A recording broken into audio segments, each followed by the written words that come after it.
Coming up tonight at 7:30 Eastern on the Mothership, The Last Days of Night. Robert Abbott is the director of this 30 for 30, and Robert joins us on the program. If nobody had any idea about this story, Robert, how would you summarize this in 60 seconds or less? Dan, it's really a story about power and the abuse of power and what a journalist faces in trying to uncover a story. Basically, this story, this film was not my idea. I had pitched Catholics versus Convicts as a 30 for 30, and John Dahl, who you know from our days back at CNN, gave that film to another director. It kind of upset me, and he said, "Hey, Robert, don't worry about it. I want you to tell your story about the investigation you did into Coach Bob Knight back in 1999 and 2000. So it's really the story of a journalist. It's not a biography of Coach Knight. It's really just the behind-the-scenes story of what led to his firing. Can you pinpoint one particular moment that led to his dismissal at Indiana? Not one. It's just his repeated insistence on never admitting he had done anything wrong. This whole power thing, people in power have a problem of admitting mistakes. Even Ben Roethlisberger, he throws a dumb interception, just come out and say, "Hey, I didn't see the guy, and even if I didn't see the defensive tackle, the safety would have picked it off. I made a mistake." But when people in power refuse to be accountable for their actions, I think if Coach Knight just said, "Yeah, I may have grabbed Neil Reed by the throat. I've grabbed a lot of kids, but he stayed with my program, blah, blah, blah." But when he insisted that he had done nothing wrong, and when all the people I was calling on the phone for a year were afraid to talk about this, I just kept getting more and more interested as a journalist. Like, what are they hiding? What are they hiding here? And what I found out ended up leading to zero tolerance and then him being dismissed by Miles Brand. But you get this video. And I think I remember at the time being told that maybe somebody had it out for Coach Knight, and an assistant ended up with the video, and it shows Bob Knight choking Neil Reed, his point guard. How did you get that videotape? Dan, if I told you, I would have to kill you. Okay. As a journalist, I never reveal my sources, but it wasn't people. That's what I hope people take from this film. It wasn't people out to get Coach Knight. Okay. Neil Reed, from 8 years old on, dreamed of going to Indiana. It was his boyhood dream. He loved it. He told me it was an out-of-body experience the first time he put on the candy striped sweats. He was, unlike probably almost any other player who went to IU, he was tough. He was gritty. His dad was a coach just like Knight, hard-nosed, hard-ass, and Neil was ready for all that. And I think what Coach Knight did is he knew Neil was tough, so he was his kind of whipping boy. He's the guy he pounded on. And in the 90s, he started breaking kids. And I was asked to look into why 3 high school All-Americans left the program in 2 years. That's how this whole process started. My boss at CNN said, "Go find out why kids are leaving."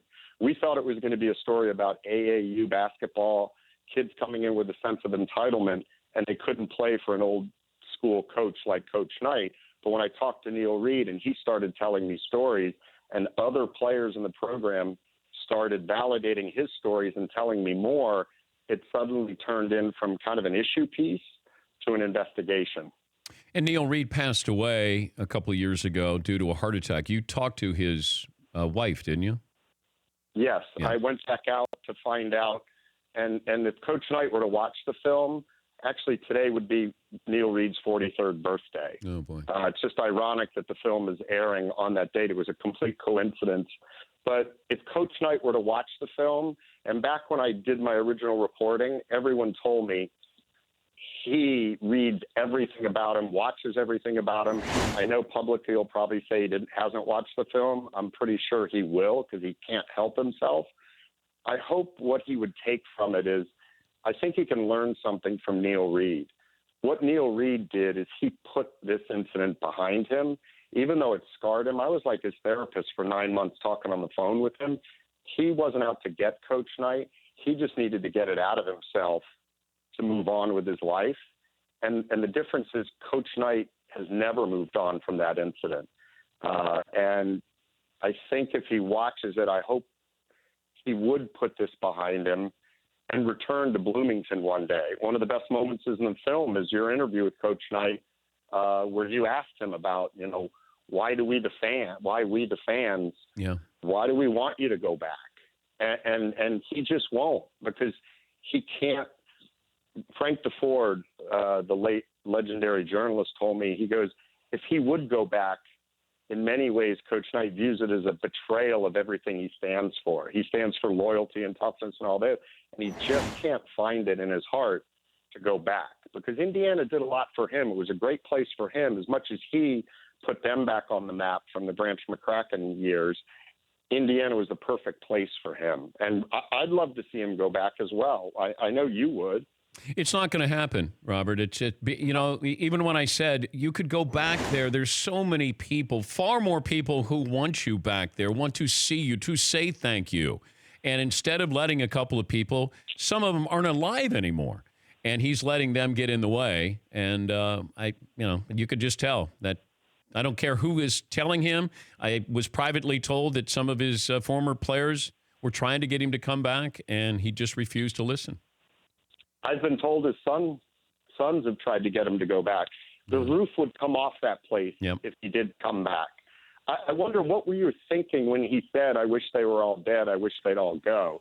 Because while we were editing the film, I was watching it here in Connecticut, your show, and my editor in Florida, and he called me like a minute later. He goes, did you hear that? And I went, oh, my God. And it became one of the final pieces of the film, because I had started cutting a part of the film about what if he did come back? What would that be like? And I had all these people, Frank DeFord, everybody talking about how great a moment that would be. And when we watched your show, we came to the same realization that you just did, that he'll never go back.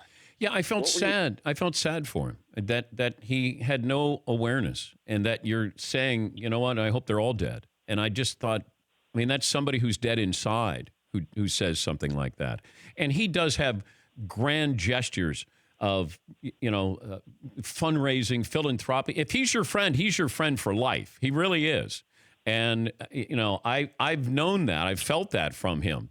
He's been good to me for years, but there's part of me that knows the backstory with a lot of things that never came to light, and it's hard to really balance those things. But yeah, I thought that there was something dead inside of Coach Knight when he said that. I really did. I felt sad for him. And there is a sadness to this entire film. Towards the back end, that line, I do say it in the film, and it's a situation where Neil Reed did move on. He hasn't moved on. There's a soundbite early in the film for people who haven't watched it. Dick Vitale says he has a heart of gold for people he loves, admires, and respects. And you would fall into that category, Dan. That's why you have those feelings for him. The only problem is if he doesn't love, admire, respect you. If you do leave the program, Mr. Hyde comes out. There's no better example than after the 82 championship, Landon Turner. He did amazing things for Landon Turner, who was in an automobile accident, has spent the rest of his life in a wheelchair. He raised money to build a house for him. He did everything. There's a clip in the film from a 2020 interview where Coach Knight's tearing up about him.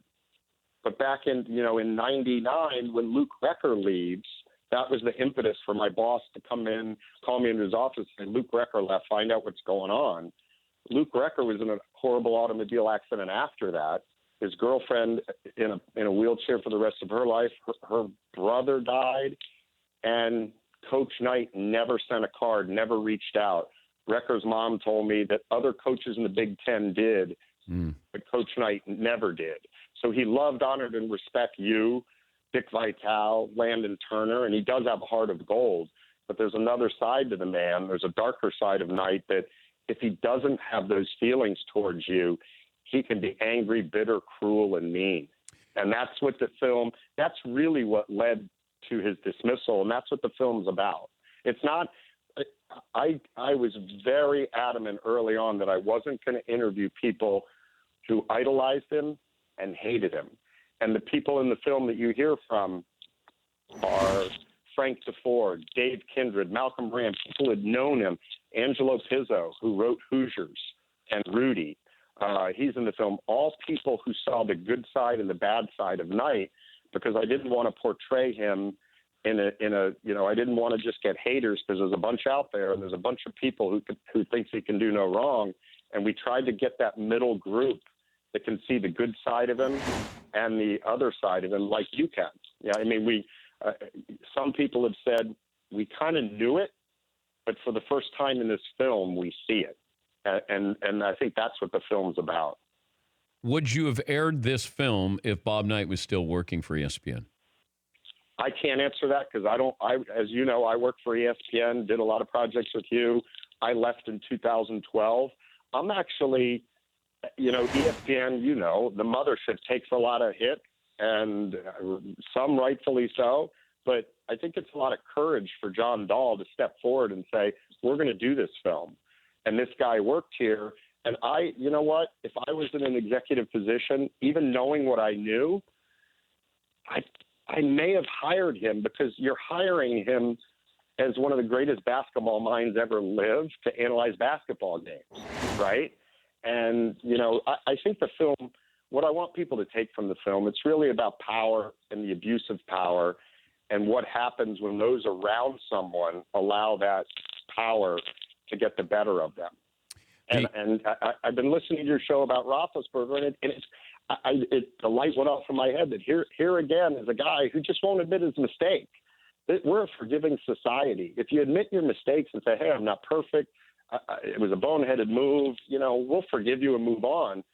But when people in power, say I've done nothing wrong, that's when, at least for myself as a journalist back then, when Coach Knight wouldn't interview with me and the president wouldn't interview with me and all these people talked about fear, it piqued my curiosity, and I said, there's something here.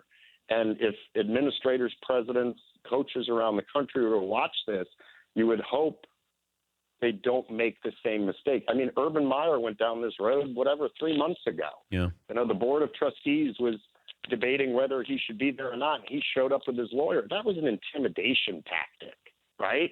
Who's more powerful here? And for years, Coach Knight was the most powerful person in the state. No athletic director could tell him what to do. No president of the university could tell him what to do. And that's a dangerous situation for places like Alabama and Nick Saban and Duke and Mike Krzyzewski. I'm not saying that they are doing anything wrong, but that's the environment that's dangerous. And when you're successful, those environments are created. It's called The Last Days of Knight, tonight at 7:30 Eastern on ESPN. Robert, thanks for joining us, and good luck with the project. Thanks, Dan. Have a great day. For more Dan Patrick Show, tune to Audience Channel 239 on DirecTV or download the Dan Patrick Show app.